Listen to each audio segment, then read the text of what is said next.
Vamos a seguir el diálogo entre algunos hermanos que comparten acerca de la tríada huérfano, viuda, migrante. Este foro de diálogo será conducido por el padre Conrad Schaeffer. Sabemos, Conrad no necesita presentación. Es uno de los personajes actuales de referencia para nosotros en la Asociación de Biblistas Mexicanos, monje benedictino, autor de variadas obras, libros y artículos de revistas, conferencista, director de ejercicios espirituales por toda la República, titular de una serie de cursos tanto en la Universidad Pontificia de México como también en otros lugares. Junto con Conrad están otros hermanos, la hermana Socorro Becerra, el padre Federico Vaca, presentes. En línea el padre Antonio Escobedo, pero será Conrad quien nos los presente. Les damos entonces, mejor dicho, nos damos la oportunidad y es para ellos este espacio, este tiempo, los micrófonos. Adelante. Pues muy buenos días a todos y gracias por su participación. Ha sido una excelente experiencia hoy, ayer con las ponencias, hoy con Padre Tomás. Y esta mañana vamos pues a la invitación de la mesa directiva de la ABM. Estamos abriendo un poco los horizontes de las posibilidades de cómo las modalidades según los cuales nosotros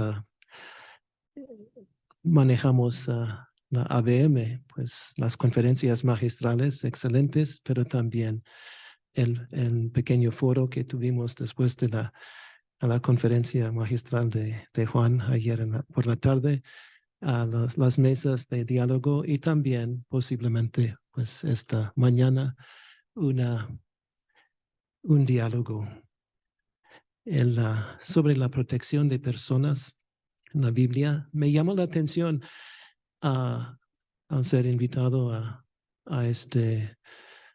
pensar en un posible diálogo que en el Antiguo Testamento, como dice Padre Nieto, hay una tríada en todas las listas de los pobres, desamparados, desprotegidos, indefensos en el Antiguo Testamento. Encontramos a tres palabras que siguen siendo repetidos y por lo menos en la Torá, en los profetas, me sorprende, en los Salmos, la tríada que se repite múltiples veces es forasteros o migrantes indocumentados, la huérfano, en la viuda y el huérfano. Y esto son como emblemáticos. Los teólogos del Antiguo Testamento, cuando están pensando en los desamparados, plasman todas las categorías de desamparados, principalmente bajo estos tres rostros. Esto es lo que yo veo. Ahora, rostros. Lo que nosotros pretendemos hacer hoy en diálogo es pues hablar de palabras, conceptos, pero también hablar de estratos sociológicos, antropológicos y yo creo que aún más, pero no estoy seguro porque no hemos preparado un diálogo, es cada quien a su manera, el valor teologal de estos de estas tres categorías de desamparados en el Antiguo Testamento. Ahorita voy a presentar a mis colegas aquí dialogantes, pero también quiero nada más algo que se se me ocurre para abrir el espacio de pensamiento aquí es que el mismo Jesús Nazareno en su propia vida tenía contacto y posiblemente aprendió, tenía identidad con y posiblemente aprendió de sus experiencias de ser migrante, de aprender de una maestra viuda y de la experiencia de orfandad.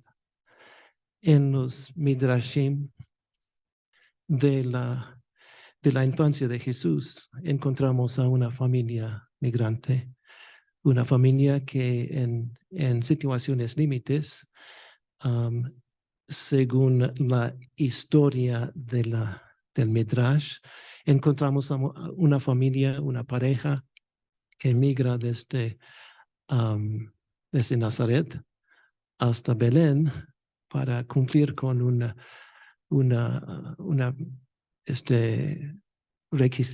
requerimiento fiscal, el censo.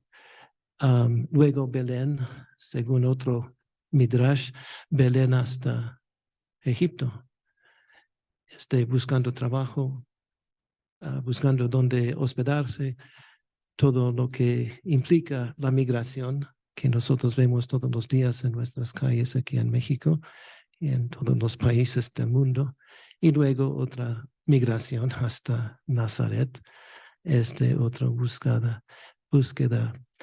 Jesús de una familia migrante. Luego encontramos a Jesús huérfano porque en una foto teológica cinematográfica, cuando Jesús tenía 12 años de edad, él estaba durante 2 días o 3 días dejado desprotegido, olvidado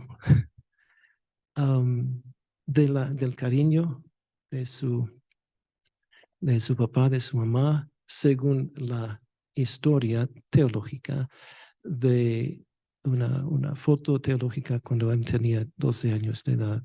Jesús experimentó ser huérfano en algún momento de su vida.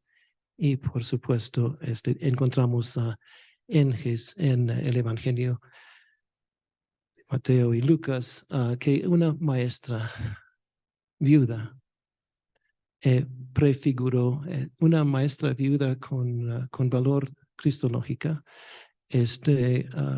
anticipó el misterio de Jesús en la cruz, cuando ella entregó no una moneda, sino 2 monedas que valoraban en el texto bíblico de Marcos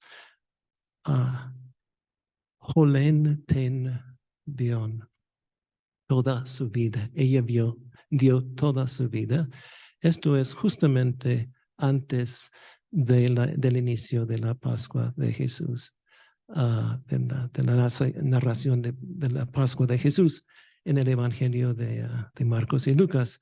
Entonces, pues yo considero a esta viuda la anticipación cristológica del sacrificio de Jesús, pero también en un sentido, ella abrió el panorama, la escena de la Pascua para Jesús. Mis distinguidos colegas en este diálogo son, tenemos aquí presentes el padre Federico Vaca, que nosotros conocemos aquí, licenciado en Teología Bíblica, en Sagrada Escritura, del Pontificio Instituto Bíblico, profesor del Seminario de la Arquidiócesis de Guadalajara, encargado de la Pastoral Bíblica de la Arquidiócesis, autor, no te dije, pero sí, autor de un artículo en COL, La Comunicación Apocalíptica y Comunicación Profética, un mensaje de esperanza. Felicidades por esto. La doctora hermana Socorro Becerra, Molina, hermana misionera de la palabra, secretaria de la Comisión de la Pastoral Bíblica aquí en México, profesora de la UPM, conferencista muy querida y editora de la traducción de la Biblia misionera y muchas otras cosas. Y tenemos aquí presente también en la nube el presbítero doctor Antonio Escobedo, de la Congregación de la Misión, doctor en Teología Bíblica, profesor de la Universidad Iberoamericana, profesor de la Universidad Pontificia de México, rector de su seminario de los Vicentinos aquí en México. Y pues invito a Antonio, Tony, pues a empezar nuestro diálogo. La dinámica va a ser, pues sí vamos a cada uno compartir algunas palabras, pero también les invito a ustedes a entrar en el diálogo en algunos momentos. No son conferencias magistrales, son más bien pues un fermento que nosotros hemos preparado para nuestro pensamiento en teología bíblica. Tony. Muy buenos días, querido Conrad, querida Socorro, queridos Federico, amigos, colegas, todos ustedes, les saludo con mucho gusto, aquí con un café en mano para compartir de estas breves líneas acerca del huérfano en el Antiguo Testamento.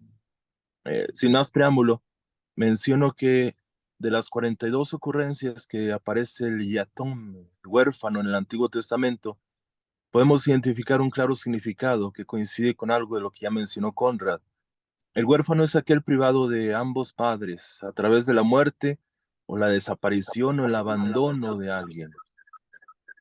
La mayoría de las veces que se menciona al huérfano en el Antiguo Testamento se hace acompañado de la viuda y del extranjero. Logro entender que el huérfano y la viuda suelen ir juntos porque se hace una referencia a un varón difunto. Al morir el hombre de la casa, aparecen dos personas en condiciones nuevas, el huérfano y la viuda. Lo cierto es que estos personajes aparecen como particularmente débiles e indefensos en la sociedad israelita. Muestra de ello es la preocupación del Código de la Alianza, que solicita que las viudas y los huérfanos no sean oprimidos. De hecho, el castigo por desobedecer este precepto se equipara a un crimen. El Deuteronomio, por su parte, se preocupa particularmente por estos grupos débiles. Incluso es una regla general que la justicia debida al huérfano no debe pervertirse ni mucho menos perderse. Incluso en las fórmulas de maldición del capítulo 27, incluye una maldición sobre los que pervierten la justicia debida a los huérfanos. Más aún, el grano, las aceitunas, las uvas sobrantes de la cosecha pertenecen a los huérfanos, quienes además tienen el derecho de participar plenamente de la celebración de las fiestas, es decir, no son excluidos del pueblo, y hasta reciben una parte del diezmo junto con los levitas. En el libro del Job se habla de huérfanos con mucha frecuencia. La opresión de los huérfanos es una de las marcas de los malvados, que entre otras cosas, los despiden con las manos vacías, los aplastan, toman su asno, y tan crueles son que llegan incluso a arrebatarlos del pecho de su madre y llegan hasta matarlos. La exigencia de cuidar a los huérfanos también aparece en el mensaje de los profetas. Isaías ilustra la decadencia moral de Jerusalén, citando el descuido de las obligaciones mencionadas a los huérfanos. Jeremías también habla de los impíos, en cuyas manos los huérfanos sufren injusticia. Incluso en el sermón del templo llama al pueblo a enmendarse y hacer justicia y a cesar de oprimir al huérfano. Finalmente, se puede citar como castigo la desolación de quedar huérfano. El Salmo 109 maldice a un enemigo deseando que sus hijos queden huérfanos. Esto se amplifica en el versículo 12 por el deseo de que nadie tenga piedad de los hijos huérfanos. Como castigo, Isaías amenaza que el Señor no tendrá misericordia de los huérfanos. En este contexto desolador, aparece Dios para consolar y ayudar al huérfano. En efecto, en el Salmo 82, Dios se dirige a los otros dioses, Elohim, exigiendo que eviten el juicio injusto, que den justicia a los huérfanos, que mantengan el derecho de los pobres. Estos dioses se niegan y son condenados a muerte por el Dios verdadero, el Dios de Israel. Es significativo que el Dios de Israel aparece aquí como gobernante y juez. Son los Elohim, probablemente tanto los dioses paganos como los gobernadores que representan a estos dioses. Pero lo sobresaliente de esta intervención divina es que el Señor garantiza la justicia a los necesitados, especialmente a los huérfanos y a las viudas. Oseas también expresa la esperanza de que Israel ya no necesitará buscar ayuda a Siria o de los ídolos, porque el Señor tendrá misericordia del huérfano. Ahora bien, retomando el libro de las Lamentaciones, podemos leer entre líneas que existe una orfandad más desgarradora que debe que haberse quedado sin padre o madre. En este libro, las Lamentaciones, el pueblo se lamenta diciendo, nos hemos quedado huérfanos, nuestras madres han quedado viudas. En otras palabras, el pueblo se ha quedado sin ayuda ni protección. Tal desconsuelo no puede deberse a la pérdida de los padres sanguíneos, sino a la pérdida del Dios Padre. Nos topamos entonces con la más profunda y grave orfandad, haberse quedado sin Dios, que es Padre. Esta observación tiene su eco en el libro de Job, donde se precisa que el huérfano es quien no tiene ayuda. Por tanto, quedarse sin Dios Padre significa quedarse sin ningún tipo de ayuda. Es Dios que hace justicia y ya no puede intervenir en favor del huérfano simplemente porque ya no está presente. Ese Dios que aparece como padre de los huérfanos y juez de las viudas, el que sostiene a los huérfanos, ha dejado de serlo para el pueblo israelita. Ahora bien, la pregunta con la que quisiera, Conrad, Socorro, Fede, amigos, dialogar con ustedes, ¿qué provocó esta orfandad? Obviamente descartamos que sea Dios quien haya muerto. Tampoco es plausible pensar que Dios haya abandonado a su pueblo con quien hizo un pacto por eterno. Entonces, ¿qué provocó esta orfandad? Junto con esta pregunta quisiera entrar también al diálogo de la migración. ¿Por qué es mala la migración? En el origen Dios creó el mundo y pidió ser poblado y que fueran por todos lados. ¿Qué pasó? Que ahora la migración, este fenómeno que Dios veía como bueno, se ha convertido en malo. Dejo abiertas estas preguntas para que podamos dialogar y porque tampoco tengo una respuesta clara. Así que si ustedes me ayudan a definirlo, se los agradeceré. Muchas gracias. No sé si alguien quiere responder de Antonio, inmediato. Sí. muchas gracias por tu exposición y me hacías pensar cuando hablabas de lo de las lamentaciones, el pueblo de Israel experimentar la orfandad, se quedaron sin templo, esa afirmación de Ezequiel tan categórica, ¿verdad? La gloria de Dios se fue del templo cuando el pueblo de Israel fue, bueno, el tema del destierro. Me hacías pensar en el Evangelio de San Juan, en el capítulo 14, en ese ambiente de intimidad en la última cena, Jesús con sus discípulos antes de entregarse por amor a nosotros, esa expresión, me voy, pero no los dejaré huérfanos. No los dejaré huérfanos. Una cita a lo mejor muy atrevida porque pues nosotros en el misterio de la Santísima Trinidad es Dios Padre, Dios Hijo, Dios Espíritu Santo, Jesús que es el Hijo, aquí está atribuyéndose también la paternidad, ¿verdad? Y me voy, pero no los dejaré huérfanos, o sea, como ese Padre providente. A lo mejor puede que también esté el eco en el trasfondo de las lamentaciones, ¿verdad? Esta orfandad que a lo mejor experimentó el pueblo lejos de su tierra, lejos de su patria, lejos de su Dios, y Jesús como asegurando su presencia en medio de ellos. Muchas gracias, Antonio. Sí, fíjate, padre, me hace recordar también el Evangelio de San Lucas. Dice el capítulo 15, el hijo menor le dice al padre, dame la herencia que me toca. Es decir, lo está declarando muerto. Pero más adelante en este mismo capítulo, el padre dice, hagamos fiesta porque mi hijo estaba muerto y ha vuelto a la vida.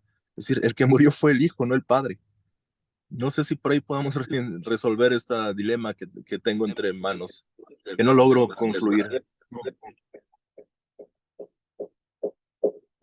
Gracias, gracias, gracias. También se me hace que ayer escuchamos de hermana Mariana, ¿no? Que en posiblemente en el siglo VI, en el siglo V antes de Cristo, en un momento de movimientos de gentes, y tenemos pues la foto de dos mujercitas, cada una está viviendo o vive una gran parte de su vida fuera de su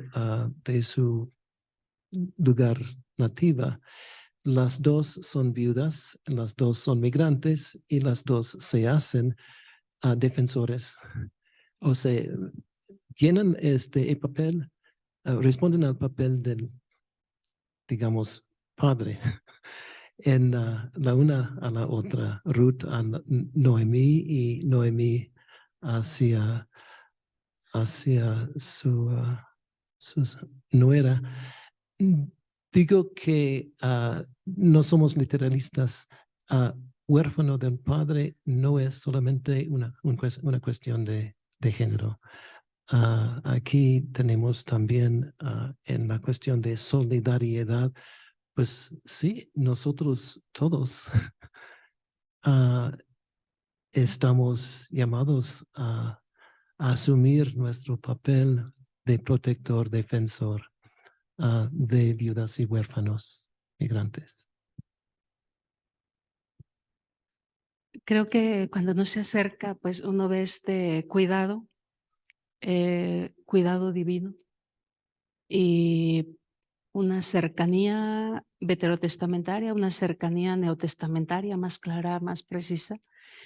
Y esta invitación que nos hicieron en esta asamblea o en esta reunión de el cuidado de uno por el otro, pues no es otra cosa sino hacer como que concreto lo que tenemos expresado en la Biblia de este cuidado de Dios por el hombre, con los más desprotegidos, el huérfano. Y pues yo creo que no nos toca hacer demasiado, sino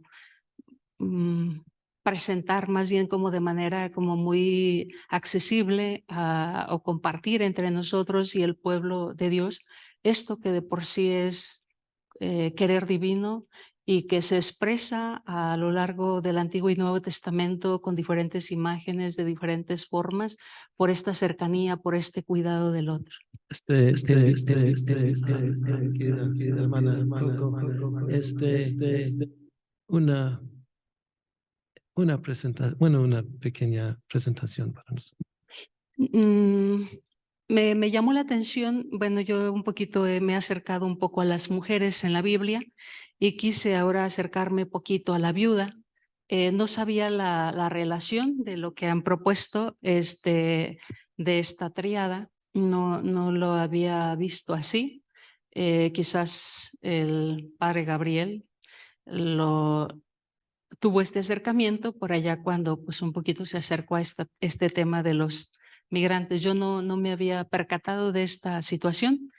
Me acerco, pensé que era como aparte, pero pues ya un poquito por ahí compartiendo con lo que ha dicho pues el padre Tony también y este breve acercamiento, pues uno se da cuenta de esta cercanía. La viuda ordinariamente pues se entiende aquella que pues ha perdido al esposo, pero no solamente ha perdido el esposo, sino que pues ha perdido algo más que solo al esposo. La misma raíz de la palabra almaná se refiere al lugar desolado o desierto, y pues Brown va a argumentar que la palabra entonces no solo sugiere la pérdida del marido, sino también las ideas de soledad, abandono e impotencia. Y aquí es donde quizás por eso podemos ampliar esta temática no solamente a una mujer, que a veces ordinariamente es como la imagen que manejamos, sin embargo, pues igual también lo que ya se ha compartido un poquito, extenderla hacia el pueblo, y es donde pues aquí sí como que se puede entrar un poquito más. Entonces, con este vocablo de almaná se puede pues describir la vida de las viudas también, claro, que suelen, si queremos nosotros entrar en la viuda como tal, que suelen caracterizarse por la soledad, la tristeza, el abandono, en algunos momentos quizás la desesperación. Pero pues en otros momentos quizás pudiésemos hablar más bien de una metáfora para hablar de la indigencia, del desamparo, de una pena intensa, como va a ser la experiencia del exilio, como va a ser la experiencia de los que se quedan en la tierra. Bueno, todo esto entonces nosotros vamos a considerar que las viudas estaban expuestas, claro que sí, pues a la inseguridad económica, la vulnerabilidad, la explotación, las injusticias, por la pérdida de un protector, de alguien que estuviera con ellas. Y claro, ya el padre Tony lo ha dicho con relación a los huérfanos, pero esta misma experiencia que ya ha compartido, pues esta misma experiencia la tenemos con relación a las viudas. Vamos a tener nosotros que, pues en el caso del Antiguo Testamento,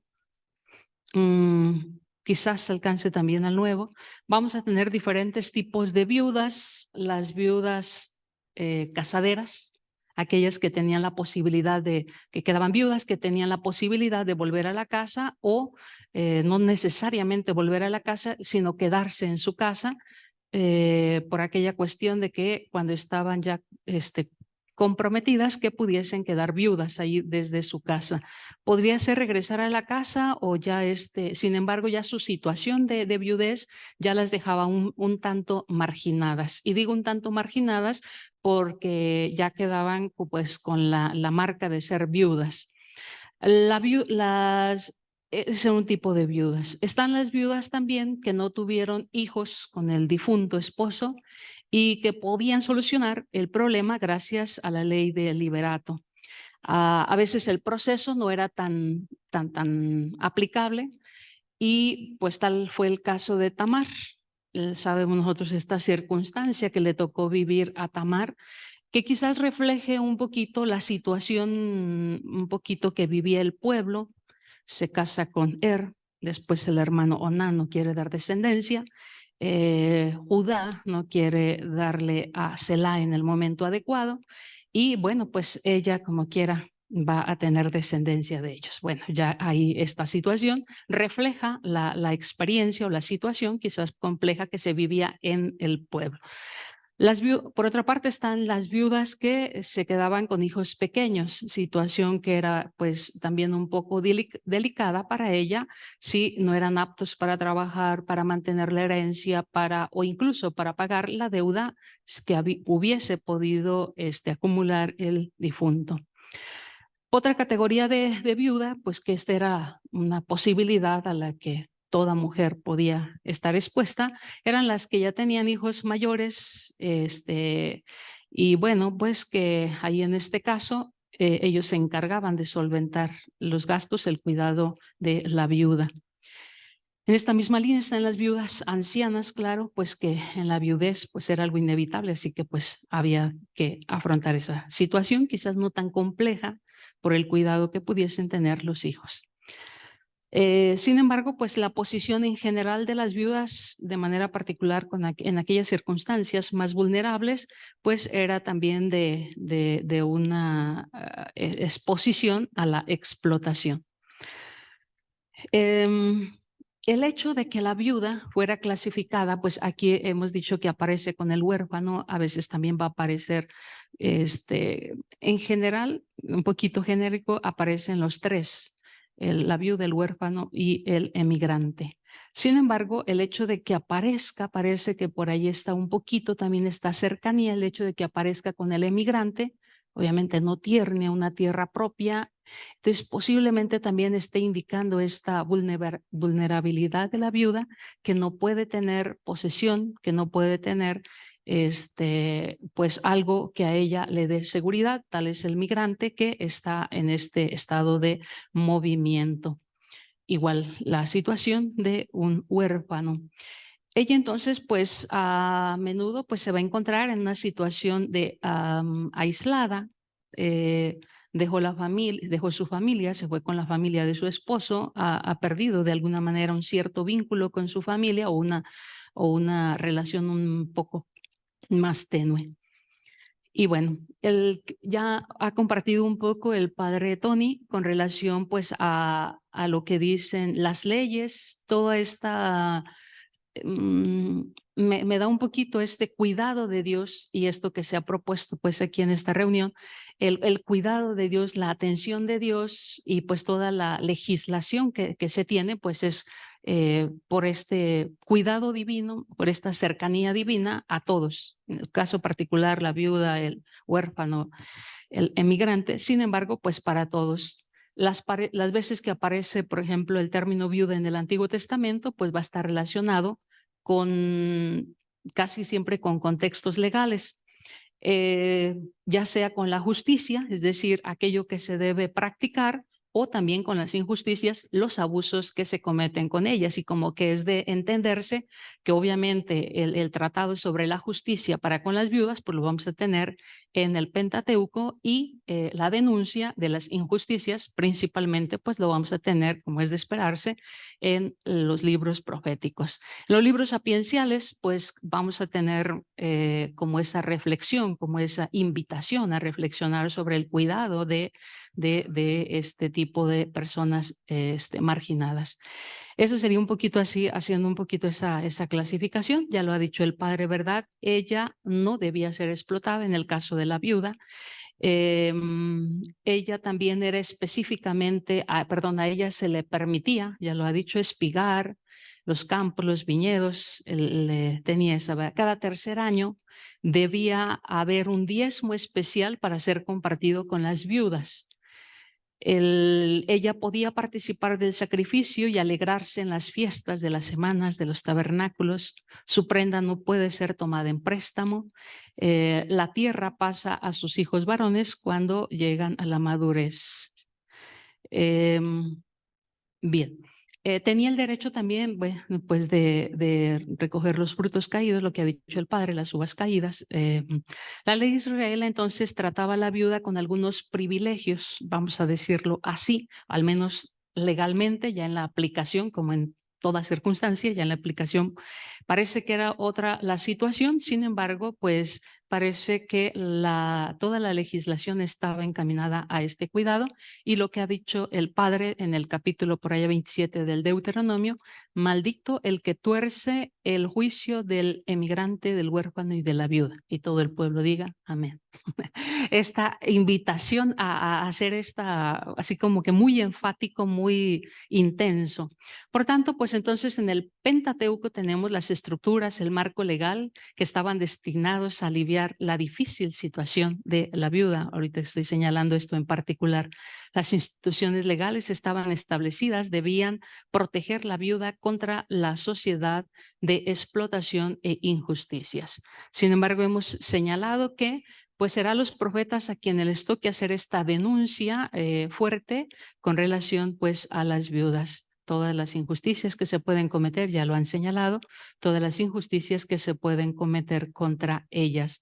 Y en los sapienciales, pues dijimos nosotros esta reflexión, esta toma de conciencia, por ahí en Job, ¿verdad? Reconoce si acaso no has faltado en dar este servicio a esta gente marginada, un poquito la invitación a la reflexión.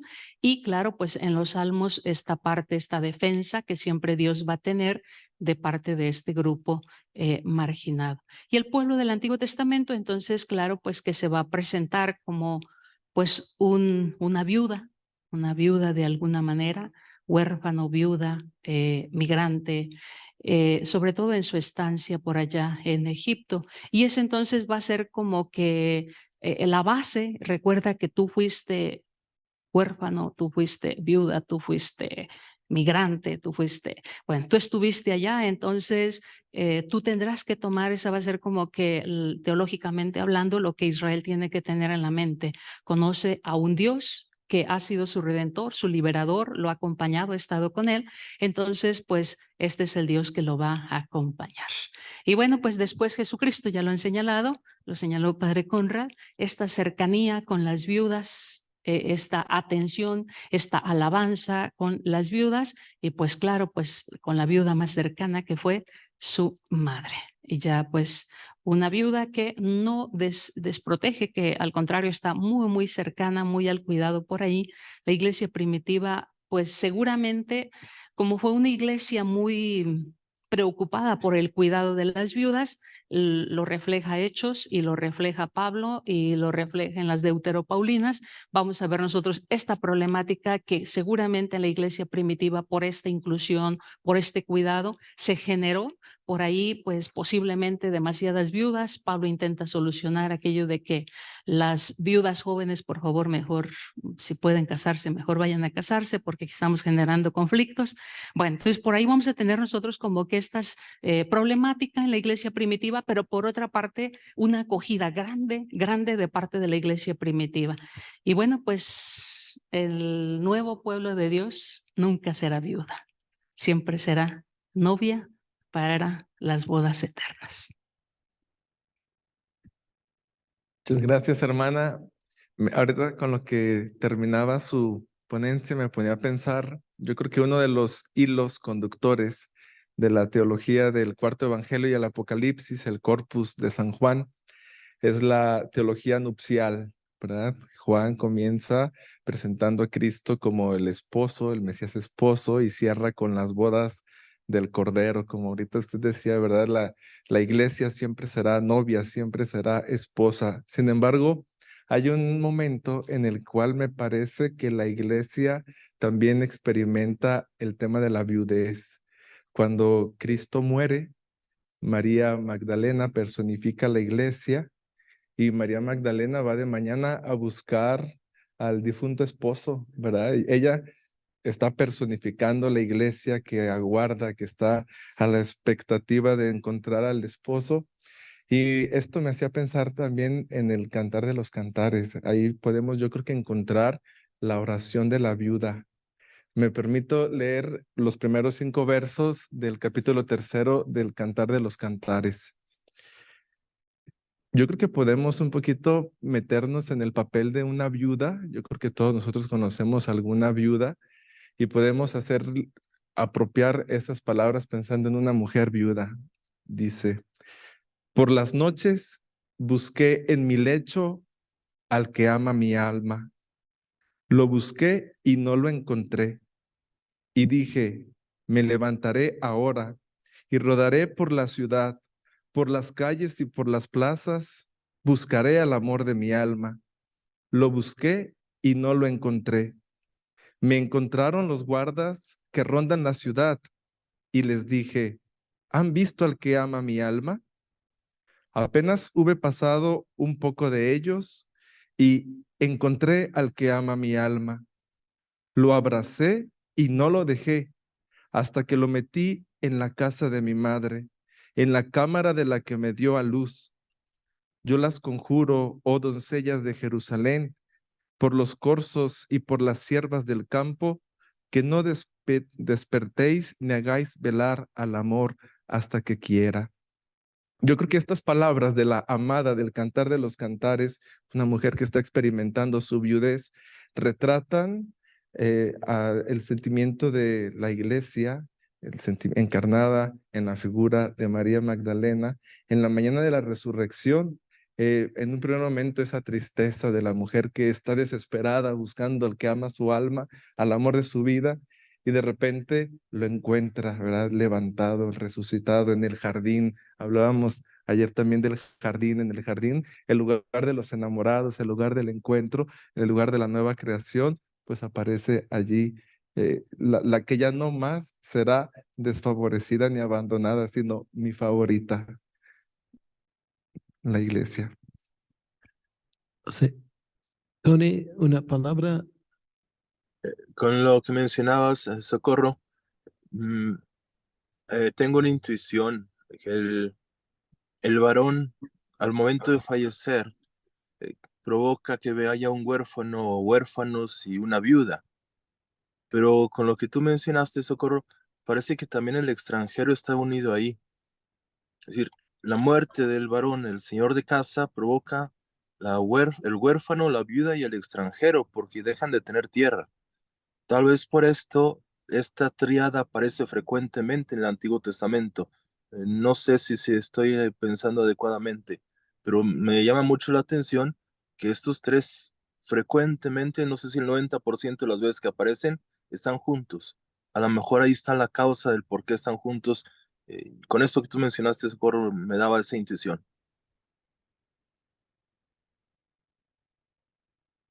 Se me hace también, Tony, que tú presentaste Lamentaciones con la figura de la orfandad, pero también en el capítulo 5 y el quinto, la quinta lamentación es la iglesia judía viuda clamando a Dios, a Dios, según yo entiendo. Sí, en los primeros versículos. Sí, sí. Muy bien, muy bien. Gracias, Tony. Y pues invito a Federico también a compartir con nosotros. Bien, pues yo cuando Conrad, primero agradezco la invitación de Conrad a participar en esta mesa junto con la hermana, junto con Tony. Cuando me decía hablar un poquito del huérfano y de la viuda, de la tríada de los desamparados, el migrante, yo me detenía un poquito a pensar, a ver, la continuidad que debería de haber, como bien lo señaló ahora la hermana, entre el Antiguo y el Nuevo Testamento. Y yo me puse a pescar por ahí en el Nuevo Testamento y me encontré con Santiago.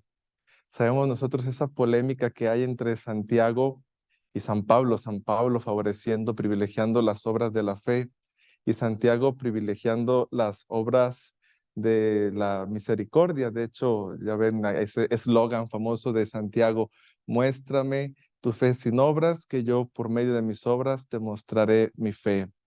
Y luego me encontré en el primer capítulo de Santiago, cuando habla de la religión pura y sin mancha. Dice, es la misericordia con los desamparados.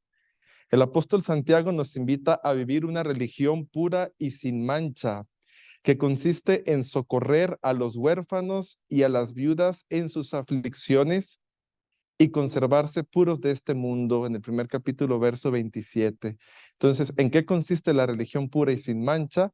Socorrer a los huérfanos y a las viudas y conservarse puros de este mundo, como dando una respuesta en dos partes. La primera parte, vamos a ver que se centra en la parte de las obras de misericordia hacia el prójimo. En el desarrollo de esta presentación quiero centrarme en la primera parte de esta respuesta que nos da el apóstol, pues la religión pura y sin mancha consiste en socorrer a los desamparados, a los más débiles, a los huérfanos y a las viudas, y nosotros podemos añadir a los forasteros, migrantes, hambrientos, perseguidos, encarcelados, enfermos, a los que viven sin una esperanza o sin una ilusión. A esta conclusión que llega el apóstol Santiago, lo hace apoyándose seguramente en la tradición del Antiguo Testamento, pues desde la Torá, pasando por los profetas, los salmos, los escritos sapienciales, todos privilegian la misericordia para los desamparados, como ya lo ha explicado muy bien Tony y la hermana, y a lo largo de estas conferencias. Y yo quiero ver qué pudo haber estado en el pensamiento de Santiago. Como todo buen judío, sabemos que Santiago era judío, por lo tanto, todo lo que tiene que ver con la Torá escrita en el Pentateuco, la Torá hecha oración en el Salterio, pues estaba en su corazón. Y él lo va a expresar de la siguiente manera. Bueno, sabemos que son muchos los textos de la Torá que hablan de la atención, misericordia y cuidado que se debe de tener para con los desamparados. Me detengo en el texto del Deuteronomio, en el cual mencionan las condiciones para ser un hombre justo. El Deuteronomio menciona la importancia de la circuncisión, no solo física, se es parte del pueblo de Israel por la circuncisión, pero ya desde el Deuteronomio, muy interesante, habla no solo de la circuncisión física, sino de la circuncisión del corazón. Y el autor sagrado nos recuerda en qué consiste la circuncisión del corazón. En un primer momento traza la relación vertical. Dice, y ahora Israel, ¿qué te pide Yahvé tu Dios? Sino que temas a Yahvé tu Dios, siguiendo todos sus caminos, amándolo, sirviendo a Dios con todo tu corazón, con toda tu alma y guardando los mandamientos. En primer lugar, se pone la relación vertical, el amor y el servicio a Dios. Pero el mandato divino continúa con la dimensión horizontal del amor, el amor al prójimo. Y ahí viene un imperativo: circunciden su corazón y no endurezcan su mente, porque Yahvé su Dios es el Dios de los dioses, el Señor de los señores, que no es parcial ni admite soborno, que hace justicia al huérfano y a la viuda, que ama al forastero y le da pan y vestido. Amarán al forastero porque fueron ustedes forasteros en el país de Egipto. Así pues, la circuncisión del corazón, que indica la pertenencia al pueblo de Dios, el ser partícipe de esta alianza de amor, yo seré tu Dios y tú serás mi pueblo, el estar dispuesto a vivir implica el estar dispuesto a vivir la dimensión vertical y la dimensión horizontal del amor y la caridad. Esta dimensión vertical se concentra en el amor al Señor y la dimensión horizontal en el amor al prójimo, que se enfoca en el amor a los más débiles, al huérfano, la viuda, al forastero. Y en esta cita de Deuteronomio 10, 16 a 19, es muy importante ver cómo el pueblo, el mismo autor sagrado nos da el fundamento de por qué atender, por qué amar al huérfano, al forastero, a la viuda. Y dice, porque ustedes fueron forasteros en el país de Egipto. El hebreo pues llevará en su mente y en su corazón su recuerdo del pasado como forasteros en el país de Egipto. Y muy posiblemente cuando se pone por escrito el Deuteronomio en su forma definitiva, también el pueblo de Israel tenga el recuerdo de haber sido forasteros en el destierro de Babilonia. Además, este fundamento de amor al forastero lo podemos extender como fundamento de amor a la viuda y amor al huérfano, porque el pueblo de Israel también tenía esta experiencia de haber sido un pueblo huérfano y un pueblo viudo, un pueblo viuda. Israel pues experimentó en primera persona el ser huérfano, viuda y forastero. El pueblo de Israel, amando a Dios y amando a los más débiles, puede vivir la circuncisión del corazón. Podemos pensar que el apóstol Santiago, como buen judío y conocedor de la Torá, amante de la Torá, que a propósito, la Torá, a mí en lo personal no me gusta traducir Torá por ley, se me hace como que queda muy limitado, qué bueno que está de acuerdo, porque me da la impresión que traducir Torá por ley queda como muy frío y pienso que Torá es como toda una espiritualidad que el mismo Jesús dijo, ¿verdad? Yo no vengo a destruir la Torá, sino vengo a cumplirla en su sentido pleno. Entonces, podemos pensar que el apóstol Santiago, como todo buen judío y conocedor de la Torá, cuando habla de la religión pura y sin mancha, está pensando también en la circuncisión del corazón, pues ambas coinciden en el amor y la misericordia para los desamparados. Además, un punto de convergencia entre el pensamiento de Santiago y el pensamiento paulino, San Pablo en el capítulo 2 dice, el verdadero judío lo es en el interior y la verdadera circuncisión es la del corazón, según el espíritu y no según la letra. Ese es quien recibe de Dios la gloria y no de los hombres.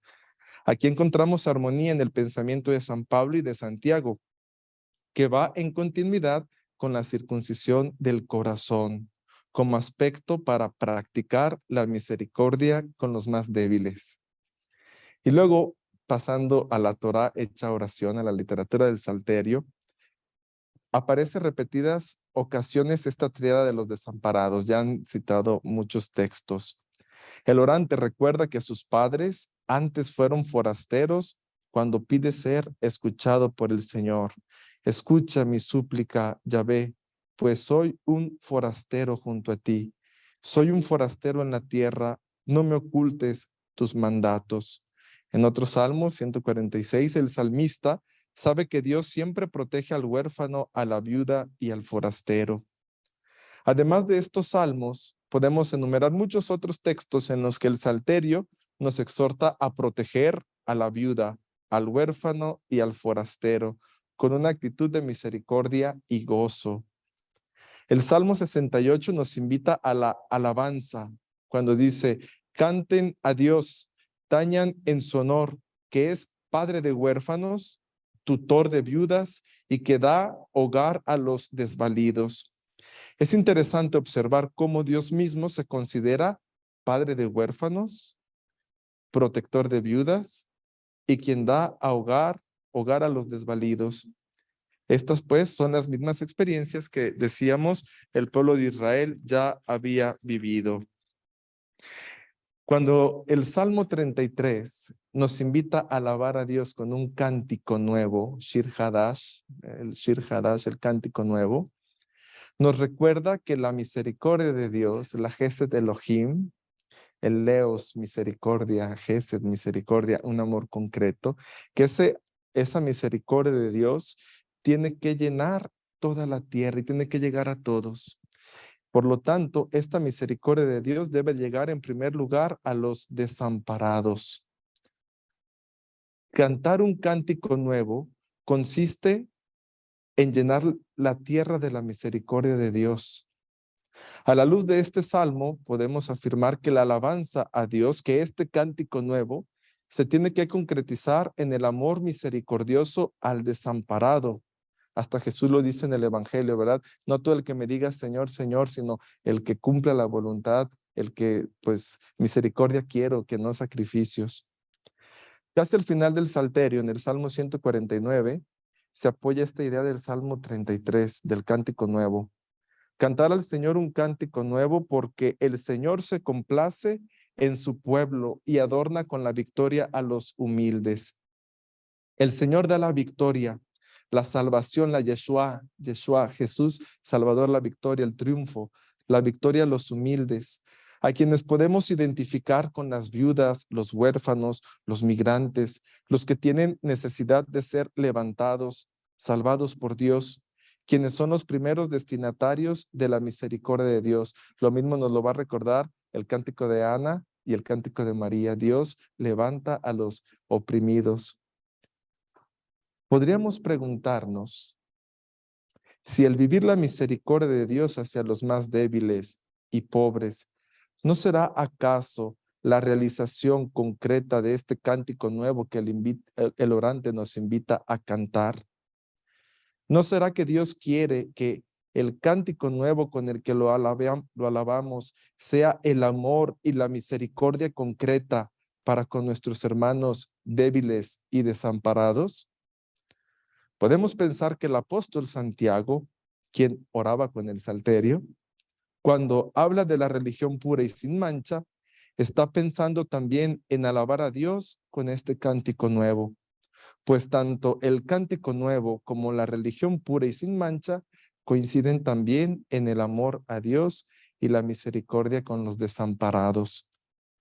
Para concluir esta pequeña participación, podemos decir que la religión pura y sin mancha de la que habla Santiago, en la que nos invita a vivir la misericordia para los más débiles, se puede identificar con la circuncisión del corazón a la que habla el autor del Deuteronomio y que continúa la literatura del Salterio con la alabanza a Dios que consiste en cantar un cántico nuevo, siendo como una continuidad, un poquito el cántico nuevo, la circuncisión del corazón y la religión pura y sin mancha. Y finalmente, como decía San Agustín, el que bien canta, ora 2 veces. El que bien canta este cántico nuevo de la misericordia a los más débiles, el que practica la misericordia con el desamparado, ese está orando 2 veces. Muchas gracias, Fede. No sé si estoy consciente de nuestro tiempo, pero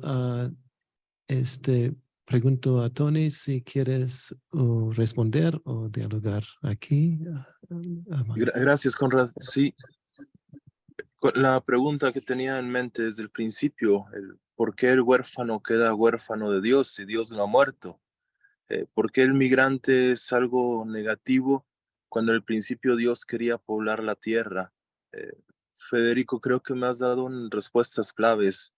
Cuando la circuncisión física es más importante que la del corazón, nos quedamos huérfanos y el migrante es abandonado. Entonces, eso que era positivo en un principio termina perjudicando a la humanidad. Cuando dejamos de cantar este cántico nuevo, dejamos a Dios, y no es porque Dios nos abandone, sino que nosotros nos convertimos en huérfanos y el Padre nos sigue esperando. Pues, gracias, Fede, por estas luces que me das.